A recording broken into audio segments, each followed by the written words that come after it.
Enthusiast or buyer, cars or bikes, all you need from the auto world is right here on the Autocar India channel. Subscribe now.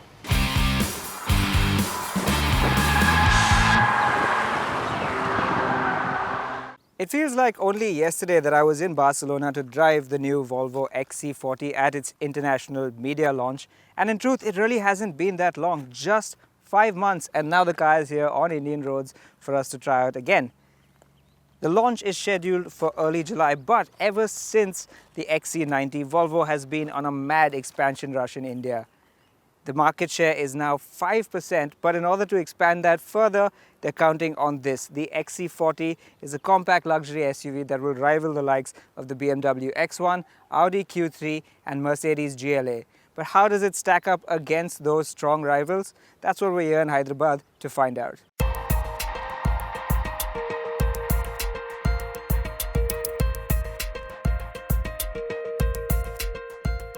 This new generation of Volvos is wowing people with its cool Scandinavian design, and that's something that stands out with the XC40 too.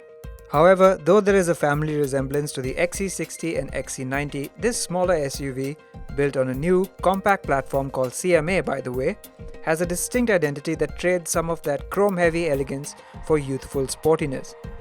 In fact, it's the first Volvo ever to be launched in the racy R design trim first, and that means black accents, a contrast-colored roof and sporty-looking wheels. Moreover though, this is an upright, tall-looking SUV with its big 18-inch wheels pushed out into the corners for a strong stance. They've stayed away from the swoopy crossover shape with this car, and Volvo says that's exactly what customers want.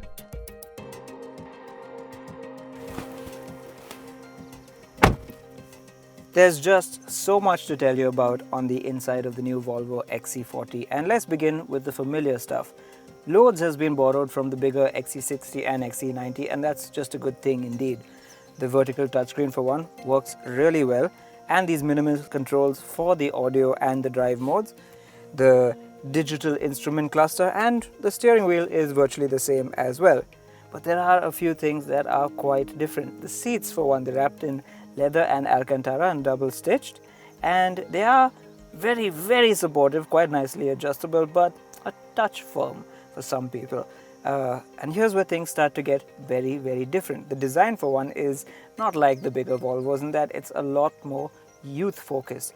Instead of the dull wood that you find in the bigger cars, you get this lovely textured plastic that looks really premium and really funky, and you also get this lovely orange carpeting both on the door pads and in the footwells. Now I quite like this, but I can understand that people might find it a bit polarizing and not to everybody's taste, but I'm sure Volvo will have some alternative colors further down the line. Other cool bits are this wireless charging pad down here that can take a very large smartphone if you wanted it to. Nice deep bin over here and a detachable trash can that you can fill up and empty as you please. And of course, there are very nice large door pads that can take huge amounts of storage that you want to put in there. And that's because they've taken the small speakers from the doors and moved them into the dashboard. And therefore, there's so much space in the doors now. In fact, the equipment list is properly vast, with many items you won't find in the class above either.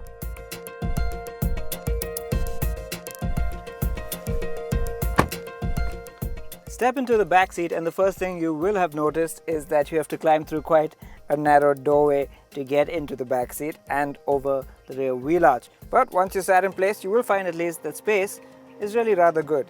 Yes, I'm not the tallest person and the driver's seat is set to my position, but even taller people will find that there's adequate space here. Headroom is actually really rather good. There are a few grouses though.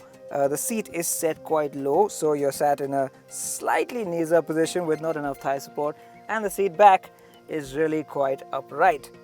The other thing is that this little styling feature in the window where it kinks up like that does cut into the sense of space you get back here.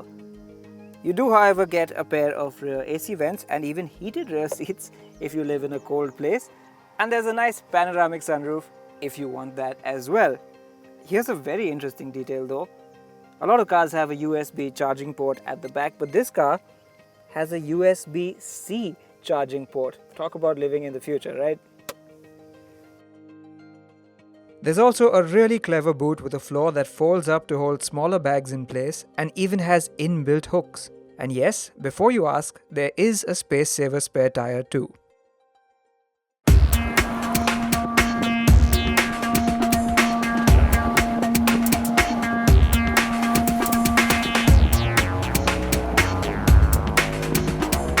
We set off from our start point and soon came upon Hyderabad's impressive outer ring road, and immediately I wanted to try out one of the most impressive items in this car's vast bag of tricks.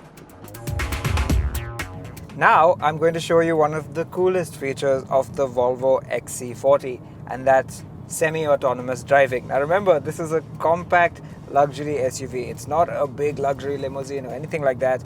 It's an entry-level car in Volvo's range, but they've fitted it with the full suite of radar-guided autonomous tech. I just activate it over here. It's called Pilot Assist, and I set up the cruise control, adaptive cruise control, and what it does then is measure itself to the car in front. I can set the distance. That's a safe distance, and I can set the speed to whatever I want, but it will still match the car ahead of me. And because I've got Pilot Assist activated, feet off the pedals, hands off the wheel.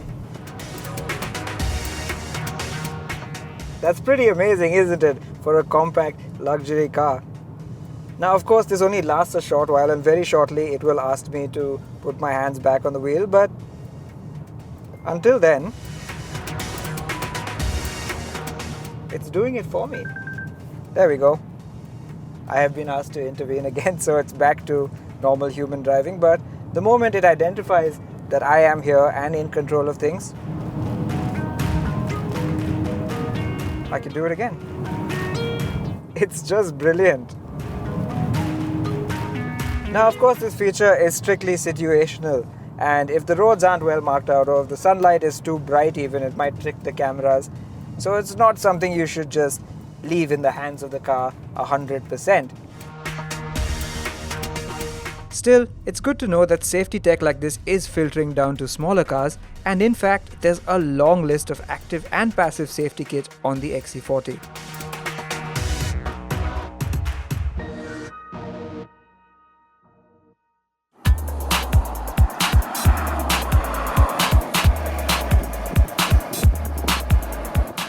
The engine Volvo will be launching the XC40 with is the D4, and that's a 2-litre 4-cylinder diesel engine that pumps out 190 horsepower and 400 Newton meters of torque. The same engine you find in the S90 sedan, but that's a much bigger car. In this compact car, it really feels sprightly. It's quite a lot of power. The motor is quite refined, and though it doesn't pin you back in your seat when you put your foot down, you do get a strong swell of power, especially in the mid-range. The gearbox too is the same 8-speed Aisin-sourced automatic gearbox as the bigger cars, and it does feel a little bit improved in this car in that it shifts a little bit quicker and it is a bit more intuitive. On the whole though, it's still not the quickest or the cleverest gearbox around.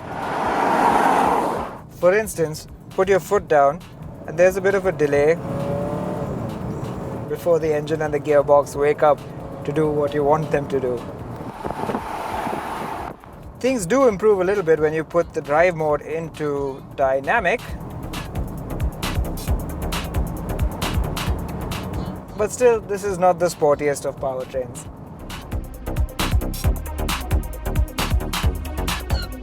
We broke off from the outer ring road and onto some smaller, less than perfect roads to get a better idea of how the XC40 would behave in typical Indian conditions.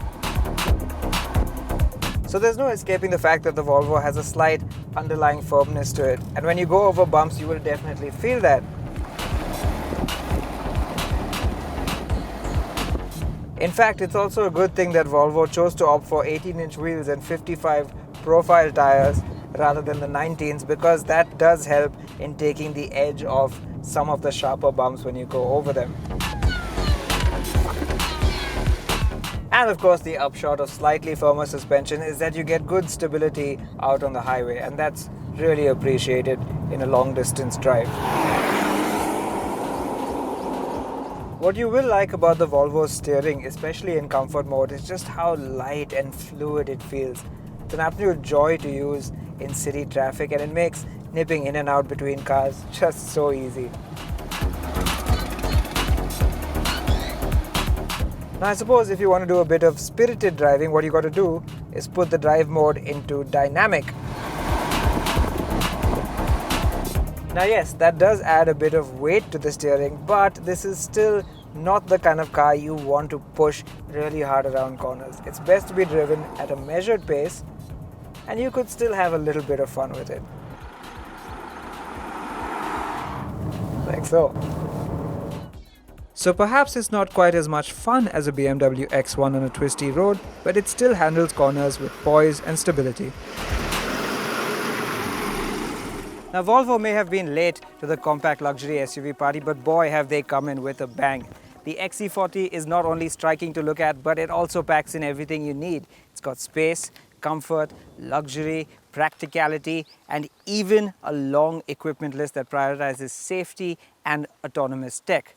Now all this isn't going to come cheap, of course, and we expect the XC40 to be priced at around 45 lakh rupees ex-showroom, close to the top of the segment when it's launched in early July. But it seems to have just everything that customers are looking for, so expect to see a lot more of these in the coming months on Indian roads.